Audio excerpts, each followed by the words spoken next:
Wind gusts move up into Michiana.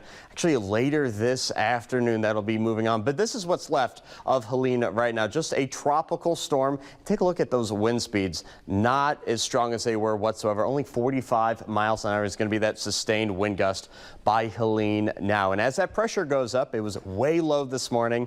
And now as it's slowly but surely ticking up, it is going to be at losing strength, which is very, very good news. And like I said, take a look at that. Moving north, due north now at 32 miles an hour. So it is slowly but surely weakening, but at the same time, it's just dumping a ton of rain. We're looking at, 2 inches an hour with some of these rainfall totals we're getting here in Michiana. Though the drought monitors, we can see so much of our area is actually dealing with moderate levels of drought. Yes, we got help within the past week. We've actually seen 3.5 inches of rain, which has really helped because we didn't see it all at once. It was nice and gradual, but still dry conditions are persisting across Michiana. And especially as I zoom all the way out there, you can see that some of that severe drought actually out in Ohio, and some of the heavy rains that Helene is going to bring over there is really going to affect them in terms of flooding. Again, this is the main threat that we're looking at today, these wind gusts. Take a look at this, 4 p.m. today. As we can see,